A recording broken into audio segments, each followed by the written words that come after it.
আর সংসার নষ্টের জাদু কারো উপর করা হলে সাধারণত তিনটি আলামত তার মধ্যে প্রকাশিত পেয়ে যায়। আপনারা হয়তো অনেকেই ভাবেন যে সংসার নষ্টের আবার জাদু হয় কিনা। দেখেন, সংসার নষ্টের জাদু বর্তমানে অনেক ব্যাপকভাবে হচ্ছে এবং রাসূল সাল্লাল্লাহু আলাইহি ওয়াসাল্লামের উপর পর্যন্ত জাদু হয়েছে।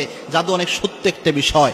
লাবিদ বিন আসাম আল্লাহর হাবিব সাল্লাল্লাহু আলাইহি ওয়াসাল্লামের উপর জাদু করেছিলেন এবং কি আল্লাহর হাবিব সাল্লাল্লাহু আলাইহি ওয়াসাল্লাম জাদুর প্রভাবে এতটা রোগাক্রান্ত হয়ে থাকতেন, প্রায় সময় আল্লাহর হাবিব সাল্লাল্লাহু আলাইহি ওয়াসাল্লাম বিছানায় পড়ে থাকতেন অসুখ হয়ে।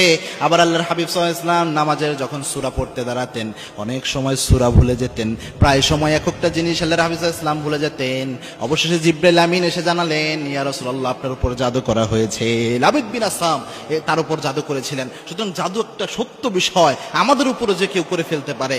তিনটি আলামত যদি আপনি দেখেন তাহলে বুঝতে পারবেন যে হয়তোবা এমন জাদু করা হয়েছে। যেহেতু এক ভাই প্রশ্ন করলেন যে সংসার নষ্টের জাদু হলে কি কি হয়, তার মধ্যে এক নাম্বার যে আলামতটা সেটা হচ্ছে, যদি এমন দেখেন পারিবারিক জীবন পরিচালনার ক্ষেত্রে যে আপনার স্ত্রী নরম সরম মেজাজের মানুষ ছিল, অত রাগী মেজাজ বদমেজাজি মানুষ ছিল না, কিন্তু ওই স্ত্রী হঠাৎ করে কি যেন হয়ে গেল, অনেক বদমেজাজি হয়ে গেছে, কথা বললেই রেগে উঠে, যে কোনো কিছুতে রাগ করে, অনেক চিল্লাফাল্লা করে, এরকম আচরণ স্বাভাবিক তবিয়ত ন্যাচারাল যে মেয়েদের বৈশিষ্ট্য এটা থেকে বের হয়ে এসে অনেক রাগী মেজাজি হয়ে গিয়েছে, তাহলে বুঝতে পারবেন হয়তোবা এটা জাদুর প্রভাব হতে পারে, অথবা যে কেউ তাবিজ করতে পারে, এরকম কোনো কিছু হয়ে যেতে পারে। দুই নাম্বার, যদি কোনো স্ত্রীর মধ্যে এটা লক্ষ্য করেন যে ওই স্ত্রী আমলে নামাজে বা যে কোনো আমলে কোনো আগ্রহ পাচ্ছে না অথবা স্বাদ পাচ্ছে না কোনো কিছুতে, এরকম যদি হয় যে নামাজ পড়তেছে, নামাজ পড়ার ক্ষেত্রে উদাসীনতা তার মধ্যে কাজ করে, অনেক সময় নামাজ কাজা করে ফেলতেছে, অনেক সময় নামাজ যে পড়ে সে বলতেছে নামাজে কোনো স্বাদ নাই, অথবা কোনো মা বোনও যদি আপনি অনুভব করেন এই জিনিসগুলো আপনার মধ্যে রয়েছে,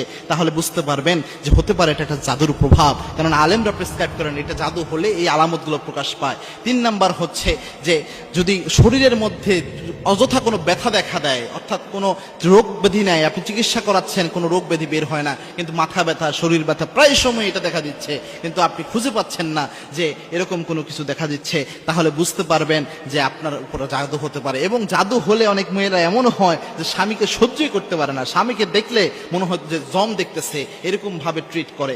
এরকম আচরণ যদি কোনো মেয়ের মধ্যে দেখেন তাহলে বুঝতে পারবেন জাদু করা হতে পারে। সেক্ষেত্রে কয়েকটা আমল রয়েছে, বিশেষ করে আয়াতুল কুরসির আমল তো অবশ্যই করবেন, 3 কুলের আমল অবশ্যই করবেন, সূরা বাকারার শেষ 3 আয়াত অবশ্যই পড়বেন, এরপরে সূরা হাসরের ওই আয়াতগুলো পড়বেন, এরপরে সূরা মুমিনুনের শেষ 4 আয়াত পড়বেন। এর পাশাপাশি একটা দোয়া সকাল সন্ধ্যা 3 বার পরে শরীরে ফু দিবেন। কোনো জাদু থাকলে আল্লাহ রাব্বুল আলামিন সেটা নষ্ট করে দিবেন। আল্লাহর হাবিব সাল্লাল্লাহু আলাইহি ওয়াসাল্লাম জানিয়েছেন, কোন ব্যক্তি যদি সকাল সন্ধ্যা 3 বার শুধু পড়তে পারে বিসমিল্লাহিল্লাযী লা ইয়াদুররু মা ইসমিহি শাইউন ফিল আরদি ওয়ালা ফিস সামা ওয়া হুয়াস সামিউল আলিম, আল্লাহর হাবিব সাল্লাল্লাহু আলাইহি ওয়াসাল্লাম বলেছেন এই দোয়াটা যদি কোনো ব্যক্তি পড়তে পারে ওই ব্যক্তির দায়িত্ব স্বয়ং আল্লাহ নিজ হাতে গ্রহণ করে নেয়। সুতরাং এই আমল করবেন, ইনশাআল্লাহ জাদু থাকলেও আল্লাহ রাব্বুল আলামিন নষ্ট করে দিবেন।